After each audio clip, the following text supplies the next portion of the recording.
बोलो सच्चे दरबार की जय। बोल सियापत रामचंद्र की जय। तेवा सर्वस प्रात ही चले सो मेरे रघुनाथ रामा, चले सो मेरे रघुनाथ। राम दरस की लाल सा, भरत सरिस सब साथ। सियापत रामचंद्र बद जय शरणम शंकर हरिओम जय जय सिया राम। उस दिन वहीं ठहरकर दूसरे दिन प्रातःकाल श्री रघुनाथ जी का स्मरण करके चले। साथ के सब लोगों को भी भरत जी के समान ही श्री राम जी के दर्शन की लालसा लगी हुई है। तो मंगल सगो न हो सब काहू, फरक सुख दबिलोचन वाहू। भरत सहित समाज उछाऊ, मिले हैं राम मिटै दुख दाऊ। सबको मंगल सूचक शकुन सो रहे हैं। सुख देने वाले पुरुषों के दाहिने और स्त्रियों के बाएं नेत्र और भुजाएं फड़क रही हैं। समाज सहित भरत जी को उत्साह हो रहा है कि श्री रामचंद्र जी मिलेंगे और दुख का दाह मिट जाएगा। तो करत मनोरथ जस जी जाके, जाहे सने सोरास बुझा के।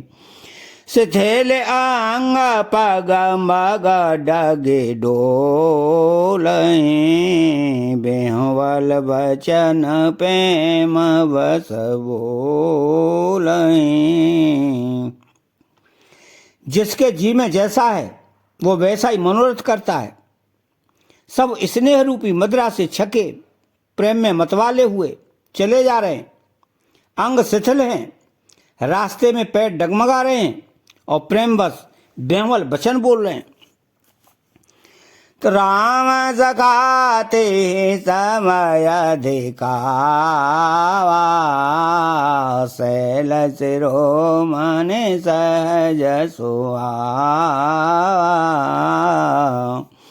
जासो समीप सरित पय तीरा, सिय समेत बसैं दो वीरा। राम सखा निषाद राज ने उसी समय स्वाभाविक ही सुहावना पर्वत श्रोमणी कामदगिरी दिखलाया, जिसके निकट ही पर्याश्वनी नदी के तट पर सीता जी समेत दोनों भाई निवास करते हैं। तो देखे कराहे सब दंड प्रणाम, कहे जय जान के जीवन राम। प्रेम मगन असराज समाजू, जनु फेरे अवध चले रघुराजू। सब लोग उस पर्वत को देखकर जानकी जीवन श्री रामचंद्र जी की जय हो ऐसा कहकर दंडवत प्रणाम करते हैं। राज समाज प्रेम में ऐसा मग्न है मानो श्री रघुनाथ जी अयोध्या को लौट चले हों। तो भरत प्रेम होते समय जस, तस कहे सकाए न ले रामा, तस कहे सकाए न शेष।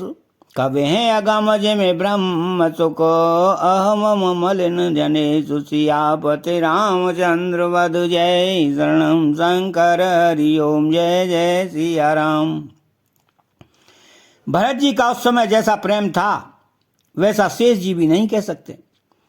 कवि के लिए तो वह वैसा ही अगम है जैसा अहंता और ममता से मलिन मनुष्यों के लिए ब्रह्मानंद।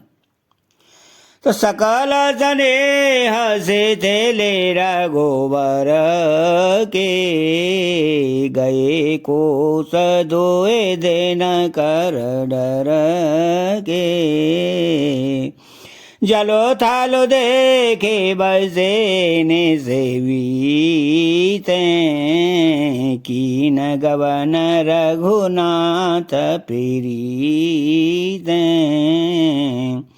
सब लोग श्री रामचंद्र जी के प्रेम के मारे शिथिल होने के कारण सूर्यास्त होने तक दिन भर में 2 ही कोस चल पाए। जले स्थल का सुपास देखकर रात को वहीं बिना खाए पिए ही रह गए। रात बीतने पर श्री रघुनाथ जी के प्रेमी भरत जी ने आगे गमन किया तो वहाँ राम रजनी अवशेषा, जागे सिंह सपन सदेगा। सहित समाज भरत जनु आए, नाथ वियोग ताप तन ताए। उधर श्री रामचंद्र जी रात शेष रहते ही जागे। रात को सीता जी ने ऐसा स्वप्न देखा जिसे वे श्री राम जी को सुनाने लगी। मानो समाज सहित भरत जी वहां आए हैं। प्रभु के वियोग की अग्नि से उनका शरीर संतप्त है। तो सकल मलिन मन दीन दुखारी, देखी सासो आननुहारी।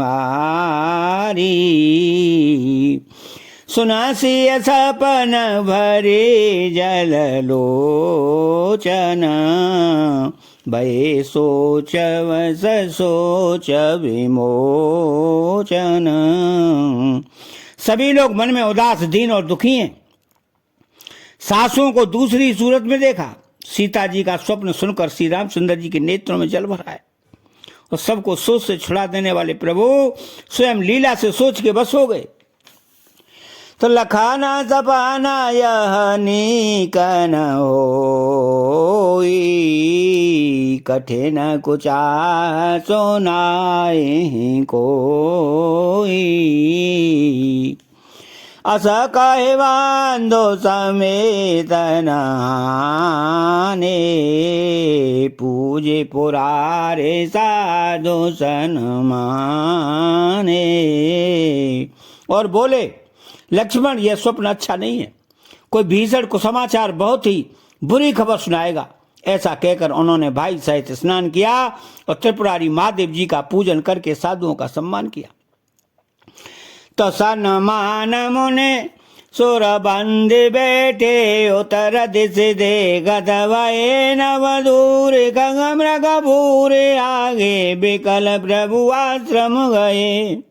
तुलसी उठे अबलो के कारण, काये चित कित चढ़े सब समाचार के। रात कोलन आए ते अवसर कहे। देवताओं का सम्मान, पूजन और मुनियों को वंदना करके श्री रामचंद्र जी बैठ गए और उत्तर दिशा की ओर देखने लगे। आकाश में धूल छा रही है। बहुत से पक्षी और पशु व्याकुल होकर भागे हुए प्रभु के आश्रम को आ रहे हैं।